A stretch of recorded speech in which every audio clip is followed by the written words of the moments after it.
Nun dan mim yang bertasydid dibaca berapa harakat? Dua harakat. Ya. Nah, sekarang kita akan bahas apa itu pengertian dengung. Apa pengertian secara bahasa apa? Suara yang keluar dari hidung. Nah, berarti suaranya ini berasal daripada hidung. Ya. Kemudian secara istilah adalah apa?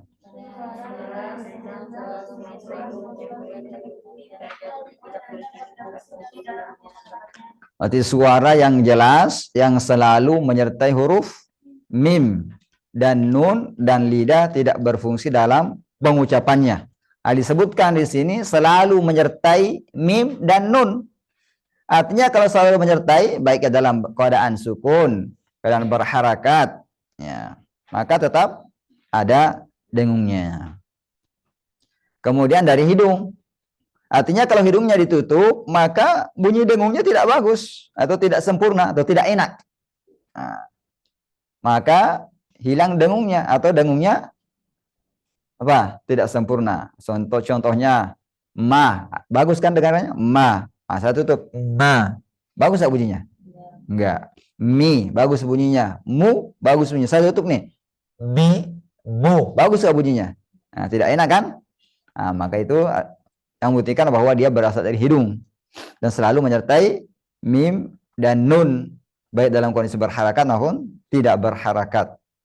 Nah, kemudian nun dan mim tasydid itu berasal daripada dua huruf.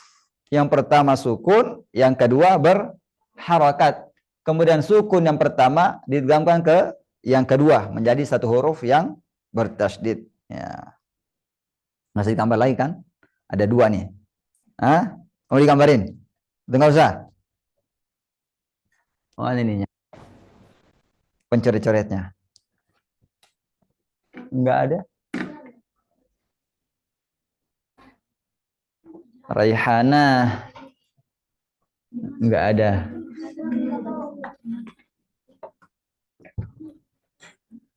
Oh, jauh di atasnya. Kirain di atas ini.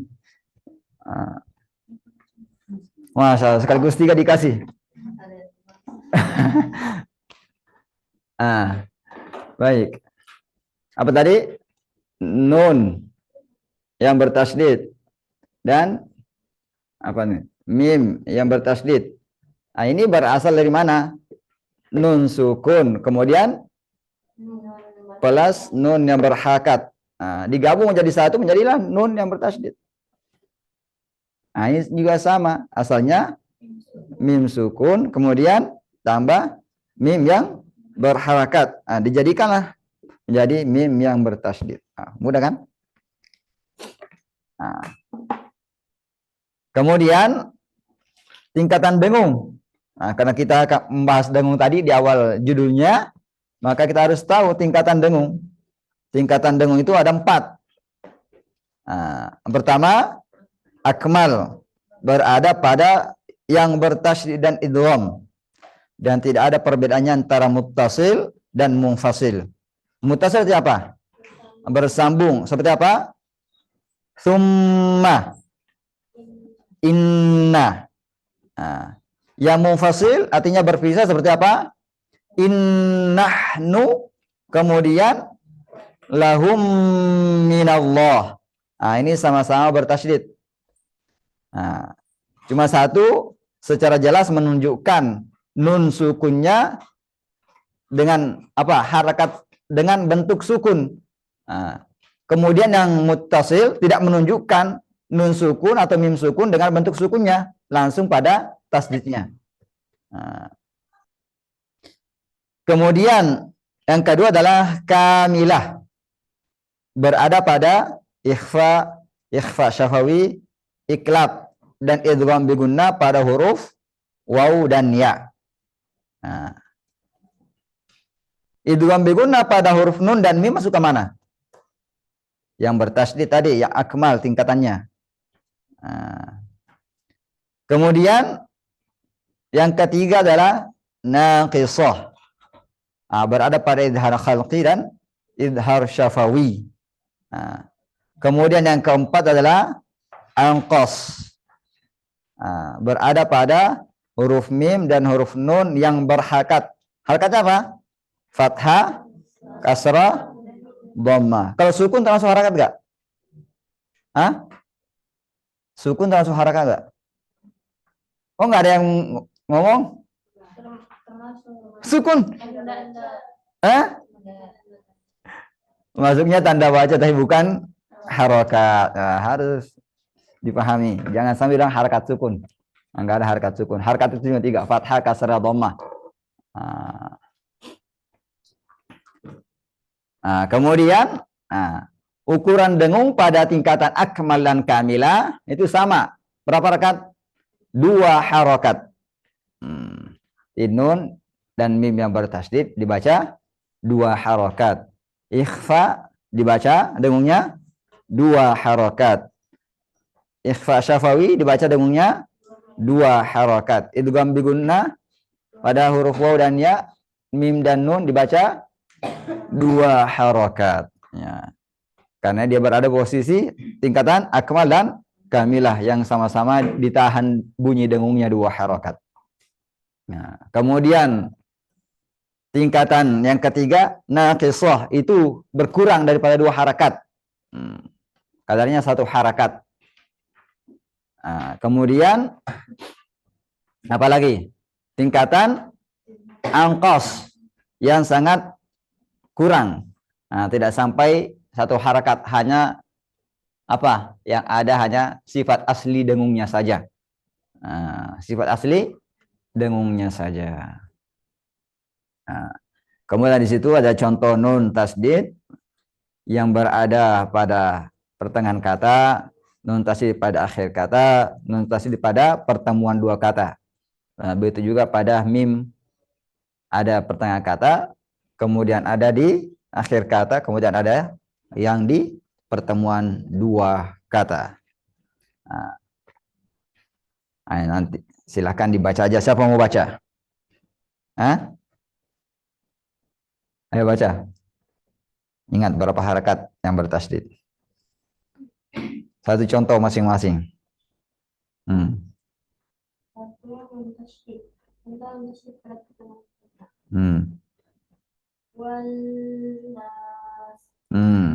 Contoh pada akhir kata tasdid pada pertemuan 2 kata. Ya, madin. Oke. Mim tasdid saya minta Ustazah Ayin. Contoh mim tasdid pada pertengahan kata.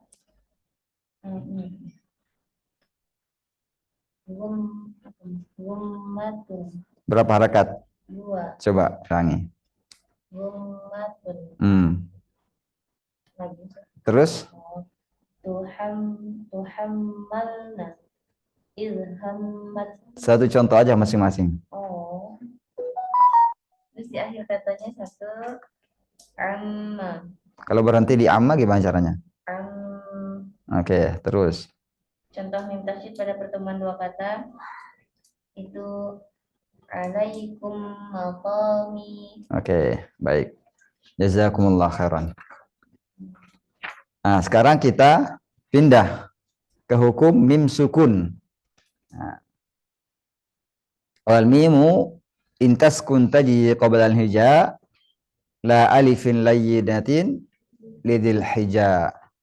Ahkamuha salasatun liman dhabat ikhfa'un idghamun wa idharun faqat. Jika mim sukun itu terletak sebelum huruf hijaiyah selain alif layyinah. Apa alif layyinah? Alif sukun. Lidil hija bagi orang berakal maka hukumnya ahkamuha salasatun, ada 3 saja. 5 dhabat bagi yang menetapkannya. Ikhfa'un. Apa pertama? Ikhfa. Idghamun yang kedua? Wa idharun faqat, hanya itu aja 3. Apa? Mim sukun adalah mim yang tidak memiliki harakat, dapat dibaca pada saat kita wasal maupun wa qaf. Dan bertemu dengan semua huruf hijaiyah kecuali alif layyinah. Karena kalau bertemu dengan alif layyinah jadi mad ya.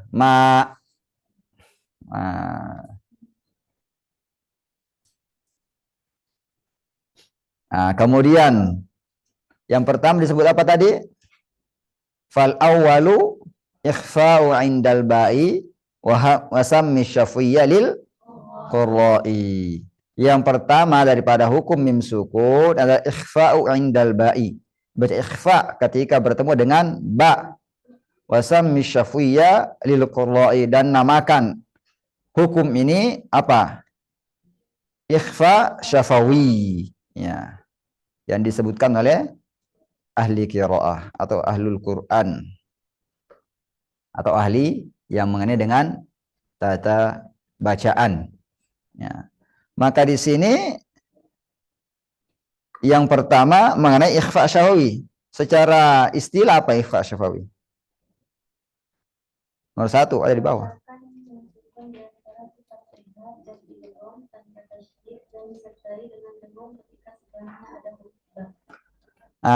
Mengucapkan mim sukun di antara idhar. Idhar itu artinya jelas. Dan idgham. Idgham itu artinya dimasukkan. Berarti kalau kita contohkan di sini tidak ya, bukan ya tasim billah, bukan juga ya tasib billah, tapi antaranya maka dipanjangkan 2 harakat. Ya tasim billah. Nah, ini dijelaskan hukum ini juga disebut oleh siapa? Dinamakan ikhfa disertai dengan gunnah ketika bertemu mim sukun dan ba, sebagaimana pendapat siapa? Jumhur ulama tajwid. Siapa itu? Imam Al-Jazari. Siapa lagi? Ibnu Mujahid. Kemudian Imam Ad-Dani. Dan menurut salah seorang atau sebagian ulama tajwid dinamakan siapa? Idhar. Siapa namanya? Ibnu Munada. Akan tetapi kita berafiliasi atau memilih pendapatnya jumhur ulama bahwa itu dibaca ikhfa. Jadi kalau dibaca ikhfa berarti dipanjangkan berapa? 2 harakat tadi ya. Bagaimana cara pengucapannya? Merapatkan 2 bibir tanpa ada sedikit celah walaupun seukuran kertas. Karena membiarkan bibir terbuka sedikit ketika mengucapkan ikhfa, ikhfa syafawi merupakan kesalahan. Sebagaimana kita akan bahas nanti pada faedah. Ada tertulis nanti faedah, nanti kita bahas di situ. Kemudian kita masuk hukum kedua adalah apa? Wasani idghamun bimisliha ata wa sammi idghaman saghiran ya fata. Yang kedua daripada hukum mim sukun adalah idghamun bimisliha. Apa itu idgham bimisliha? Idgham mislain atau mutamatsilain. Masuk pada hukumnya yang sama, misliha, yang serupa dengannya mim ketemu dengan dihukumkan ke yang sama dengannya. Berarti apa yang sama dengan mim? Mim juga. Wasam idghaman saghiran ya fata. Dan wahai pemuda atau pemudi, namakan itu apa? Idgham saghir. Idgham saghir itu adalah memasukkan huruf sukun ke huruf yang berharokat, namanya idgham saghir.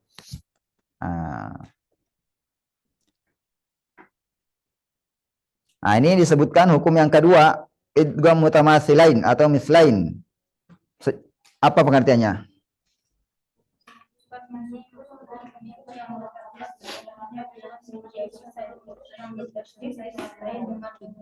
Berapa harakat tadi dengungnya? 2 harakat. Boleh nggak lebih? Boleh nggak lebih? Boleh nggak kurang? Nggak boleh juga. Mantap nih. Contohnya apa? In kuntum mu'minin. Hurufnya ada berapa? 1. Ini mudah kan? Ikhfa syafawi hurufnya berapa tadi? Apa itu? Kalau itu mislain atau mutamatsilain yang berkaitan dengan mim sukun berapa? 1. Apa tadi hurufnya? Mim. Nah, sekarang kita bahas berikutnya adalah wasalisu al-izharu fil baqiyah min ahrufin wa sammiha syafwiyah. Nah, hukum yang ketiga daripada hukum mim sukun dinamakan izhar fil baqiyah pada sisa huruf yang telah disebutkan sebelumnya. Min ahrufin. Apa sisanya? Nah, berarti selain mim dan ba itulah sisanya. Nah, kemudian dikecualikan juga apa? Alif layyinah. Nah, kemudian dinamakan apa? Syafwiyah. Izhar syafawi. Nah, baik.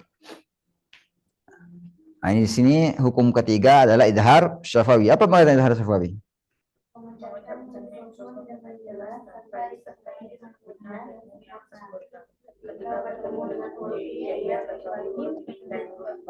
Nah, kecuali huruf mim dan ba. Berarti tidak sempurna dengungnya. Tidak boleh dikatakan tidak berdengung. Ada dengungnya cuma tidak sempurna. Kalau kita ukurnya, ia seukuran dengan satu harakat. Artinya satu kali penyebutan huruf. Itu dengan satu apa? Kalau kita bilang a, sama dengan a, man, amana, a, amana. Nah, kalau dua harakat berarti dua apa? Penyebutan huruf. Berarti a, amana. Nah, itu adalah cara untuk mengetahui harakat. Nah, kemudian contohnya, ini mau dibaca atau enggak usah? Satu aja. Siapa mau bacain? Saya minta lagi. Wah, ini Ustaz Ayin ini. Nah, baik. Yang pertama adalah apa? Hamzah. Bukan alif ya. Kalau alif tadi adalah apa? Alif ayin enggak masuk ya, karena langsung jadi mad tabi'i. Baik. Hamzah adalah contohnya awwam'an. Kemudian ta yamtarun. Kemudian sa amsalukum. Kemudian jim apa? Waja'al lakum jannatin. Kemudian ha yamhaqu. Kemudian kha kuntum khayra ummatin. Kemudian dal wa amdadnakum bi amwalin. Di mana contohnya tadi? Wa amda ya, wa amda. Nah, itu. Kemudian zal apa? Wattaba'athum dzurriyyatuhum. Kemudian ra wa amruhu. Kemudian zai ramza. Kemudian sin hamsa. Kemudian shin amsyaj. Kemudian sad in kuntum shadiqin. Kemudian ta khamtin. Kemudian Allah wa antum zalimun. Kemudian ain am'a'ahum. Kemudian ghain fa innahum ghairu malumin. Kemudian fa walahum fiha. Kemudian qaf bal hum qaumun ya'dilun. Kemudian kaf fayamkusu. Kemudian lam wa umli. Kemudian nun yumna. Kemudian ha. Kemudian waw. Kemudian ya. Kemudian bod. Baik, sudah selesai. Baik, berikutnya adalah wahdar lada wawin wa fa'an takhtafi liqurbiha walittihadi fa'arifi. Dan hindarilah menyamarkan atau membaca ikhfa atau tidak memperjelas bunyinya atau bacaannya ketika bertemu huruf waw dan huruf fa. Ngapa demikian? Liqurbiha, karena ia dengan huruf fa, huruf mim dan huruf fa itu mutaqaribain, berdekatan makhraj. Kemudian huruf mim sukun dengan huruf waw walittihadi. Apa ittihad? Satu makhraj. Ittihadnya menyatu makhrajnya. Mim dan waw sama-sama di kedua bibir. Kalau fa, bibir bawah bertemu dengan ujung gigi seri atas. Di sini hati-hati karena terkadang orang tidak membacanya dengan jelas. Maka harus dibaca jelas, jangan sampai tidak jelas bunyinya. Contohnya harus dibaca jelas seperti alaihim wa wa tarakahum fiha. Kalau enggak jelas seperti alaihim wa Alaihim wa. Ini bibir saya tutup. Alaihim wa. Wa tarakahum fiha. Jelas enggak? Nah, kan? Nah, maka harus diperhatikan. Wah, hati-hati kalau bertemu mim sukun dengan waw dan fa. Jangan sampai dibaca tidak jelas. Nah, harus dibaca jelas. Makanya ada perhatiannya. Khusus. Nah, kemudian faedah. Nah, kita tadi bilang ada faedah. Kita bahas mengenai pengucapan ikhfa syafawi. Ya. Jadi disebutkan apa? Bahwa cara mengucapkan ikhfa syafawi adalah dengan merapatkan kedua bibir tanpa membiarkan ada celah, walaupun yang sedikit. Berarti rapatnya jangan terlalu berlebihan juga. Yang penting asal bertemu. Jangan. Itu salah. Yang penting asal bertemu. Begini. Berarti tidak boleh ada celahnya ya. Bagaimana kita pahami? Ini disebutkan yang pertama berkata Al-Hafiz. Al-Hafiz ini apa? Sudah pernah disebutkan. Al-Hafiz itu bukan yang hafal Quran. Yang hafal berapa? 100.000 hadis. Nah, jadi bukan Al-Hafiz, bukan seperti yang di Indonesia. Yang Hafiz adalah hafal Quran 30 juz, walaupun nggak lancar disebut juga Al-Hafiz, nggak malu itu orangnya tuh. Harusnya kalau mau disebut Al-Hafiz minimal lancar lah. Nah, tapi di sini disebutkan apa? Al-Hafiz di sini adalah yang hafal 100.000 hadis. Nah, siapa mau di sini jadi Al-Hafiz? Alhamdulillah, semoga Allah mudahkan. Makanya usaha. Kalau hadis arba'in berarti bukan Al-Hafiz dong.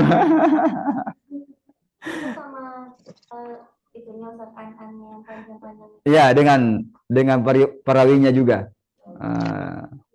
Jadi Al-Hafiz itu bukan gelar yang apa? Yang kaleng-kaleng kata ini Ustaz Ajid. Ya, silakan. Al-Hafiz, Al-Muqri. Apa Al-Muqri? Pengajar Al-Quran. Nah, seperti saya mengajar Quran, bisa disebut dengan Al-Muqri. Siapa namanya? Tahir bin Qalbun, yang wafatnya 399 Hijriah. Beliau berkata pada kitabnya At-Tadhkirah fi Al-Qiraati Tsaman, jilid 2 halaman 92. Wa ammal mimu ma'al ba'i fahiya mukhfatun la mudghamah. Wasyafatani yang tabiqani aydan ma'ahuma. Artinya, dan adapun mim ketika bertemu dengan ba, maka hukumnya adalah ikhfa, la mudghamah, bukan idgham. Wasyafatani yang tabiqani aydan ma'ahuma. Kemudian kedua bibir yang tabiqani, apa artinya intabaq? Apa? Merapat. Begini. Berarti kalau dia terbuka sedikit, merapat gak? Enggak, bukan intabak namanya itu. Harus intabak yang tabiqani. Saling bertemu keduanya ini. Di sini sangat jelas sekali bahwa beliau menyebutkan penyebutannya ikhfa dengan merapatkan kedua bibir. Yang kedua, berkata Al-Hafiz Abu Amr Ad-Dani, wafatnya 444 Hijriah, pada kitabnya Syarhu Manzumah Al-Haqqaniyah, jadi 2 halaman 461.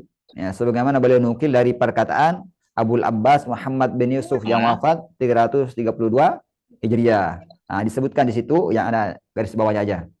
Yang kedua, di sini disebutkan lam yaftahil qari'u biha syafataihi, seorang pembaca tidak membuka bibirnya. Berarti kalau ada celah sedikit terbuka enggak? Boleh enggak? Disebutkan di sini lam yaftah. Lam yaftahil qari'u biha syafataihi hatta yattabi'al ukhra, hingga ia menyambung mewasalkan bacanya kepada huruf berikutnya. Berarti dibukanya pada saat mengucapkan huruf ba atau sebelum? Saat mengucapkan huruf ba. Sebelum mengucapkan huruf ba belum dibuka. Berarti di sini sebutkan apa? Contohnya tadi apa? Wahum bil akhirah. Ketika disebutkan huruf ba baru terbuka. Berarti nggak boleh wahum bil akhirah. Karena sudah terbuka sebelum ba. Harus tertutup sebelum ba, harus merapat sebelum ba. Berarti wahum bil akhirah. Wahum bil akhirah. Kemudian fatakunu syafataini ala hali indhimamiha, maka kedua bibir tetap dalam posisi apa? Merapat. Sebelum mengucapkan huruf berikutnya. Ini sangat jelas ya. Baik. Yang ketiga, berkata Al-Hafiz Abdul Wahhab Al-Qurtubi yang wafatnya 461 Hijriah pada kitabnya Al-Muwaddih fi At-Tajwid halaman 175. Disebutkan di sini fala yujadu fil lafzi farqun baina qawlihi am bi zahirin minal qaul am bi zahirin minal qaul am bihi jinnah wa baina qawlihi am batakum minal ardi am biuni sawa'un kana ma qabla al-ba'i nunan aw miman la farqa bainahuma kulluhu fil lafzi sawa'un. Berarti di sini sangat jelas juga. Disebut apa? Fala yujadu fil lafzi farqun. Tidak ada pada pelafalan huruf apa? Tidak ada apa? Perbedaan pada pelafalan huruf apa? Am bi zahirin minal qaul. Apa itu? Mim ketemu ba. Am bihi jinnah. Apa itu? Mim ketemu ba. Wa baina dan ucapan Allah atau firman Allah ambatakum minal ardi. Apa itu? Nun ketemu ba. Ambatakum. Kemudian ambiuni. Apa tuh? Sawaun kana ma qabla al-ba'i nunan aw miman, sama saja sebelum ba itu nun atau mim. La farqa bainahuma, tidak ada perbedaan antara keduanya. Boleh nggak dibuka di sini? Kalau dibuka berarti ada perbedaan antara keduanya. Tidak ada perbedaan antara keduanya, harus merapatkan bibir. Kulluhu fil lafzi sawa. Semuanya penyebutannya itu sama, tidak berbeda. Sangat jelas ya, di sini juga disebutkan bahwa cara menyebutkan kelab tadi ikhfa syafwi adalah dengan merapatkan kedua bibir. Kemudian kita baca nomor 5. Berkata Syekhul Islam Al-Hafiz Ibnul Jazari pada kitabnya An-Nashr fil Qiraatil Ashr ketika menjelaskan bacaan iklab. Wa ammal hukmu tsalis, adapun hukum yang ketiga, huwa al-qalb. Apa itu? Iklab. Fa inda harfin wahidin, ketika nun sukun bertemu satu huruf yaitu wahyal ba, huruf ba. Fa inna nun as-sakinata wat tanwina yuqallibani indaha miman khalisatan bin ghairi idghamin. Maka apa? Dirubah keduanya menjadi mim sukun yang murni min ghairi idghamin, tanpa adanya idgham. Harus murni bunyinya mim sukun. Seperti apa? Wadzalika nah ambihum. Apa itu ambihum? Nun sukun ketemu dengan ba. Wa min ba'di. Apa itu? Nun sukun ketemu dengan ba. Summum bukmun. Tanwin ketemu dengan ba. Wala budda min izharil ghunnati, dan harus juga menampakkan dengungnya. Ma'adalika fayasir fil haqiqah ikhfa al-mim al-maqlubah indal ba. Maka pada hakikatnya ia berubah menjadi apa? Mim. Yang dikelapkan ketika bertemu dengan ba. Mim yang dirubah bentuk asalnya. Apa yang berubah dari bentuk asalnya adalah nun. Tanwin ketemu dengan ba, ia berubah dari bentuk nunnya atau bunyi nunnya ketika tanwin berubah menjadi apa? Mim yang diikhfakan. Maka disebut apa? Fala farqa hina idin fil lafzi. Fala farqa hina idin fil lafzi baina amburik dan wa baina ya'tasim billah. Tadi sangat jelas juga, tidak ada ucapan perbedaan antara amburik dan ya'tasim billah. Nah, ini juga menjelaskan sebelumnya ya. Nah, ini hanya contohnya. Maka di sini juga dapat dipahami bahwa seorang pembaca tidak membuka bibirnya walaupun hanya sedikit banget. Nah, sekarang kita ambil di sini. Nah, siapa yang mengatakan bahwa harus dibuka walaupun hanya sedikit? Siapa? Syekh Amir As-Said Utsman yang wafatnya 1408 Hijriah pada usia tuanya. Nah, sebagainya persaksian muridnya siapa? Syekh Dr. Aiman Rusdi Suwaid. Nah, kemudian persaksiannya juga siapa? Syekh Salahuddin Kabarah. Kemudian yang ketiga persaksiannya Syekh Ummi Sa'di. Ini dapat dilihat di YouTube dengan judul Asy-Syekhah Ummi Sa'di tatahaddatsy 'anil iqlabi wal ikhfa syafawi. Kemudian yang keempat persaksian Syekh Quraim Rajih, Syekh Qurra di negeri Syam, yang disebutkan dalam teks penetapan majelis para Syekh Qurra di Damaskus mengenai pengucapan ikhfa syafawi sebagaimana dinukil oleh Syekh Yahya Al-Gautsani dalam bukunya Ilmu Tajwid Ahkamun Nawariyah wa Mulahadhat Amaliyatut Tatbiqiyah halaman 166. Ila anja'a ahadul qurra'i wa kanat lahu masyakhatal qurra'i wa huwa asy-Syekh Amir Utsman faja'a bihadan nutqi al-jadidi alladhi ma kana ya'rifuhu al-qurra wala ulama'ul qira'ah wala ulama'ul azhar wa aydan huwa ma kana ya'rifuhu min qabl wa ma talaqqahu an masyayikhi. Nah, apa artinya? Hingga datang seorang qurra yang dulunya berkedudukan sebagai kepala qurra di Mesir, yaitu Syekh Amir Utsman, kemudian mengajarkan pengucapan baru yang sebelumnya belum diketahui oleh para qari dan ulama qiraah, ahli bacaan. Begitu juga ulama azhar. Begitupun dia belum mengetahuinya sebelumnya dan tidak beliau peroleh daripada guru-gurunya. Nah, berarti ini hanya berhenti sampai sini. Nah, maka kita jangan mengikuti itu. Kita dapatkan bibirnya ketika ada ikhfa syafawi. Jadi pahami tadi? Baik, pembahasan kita sampai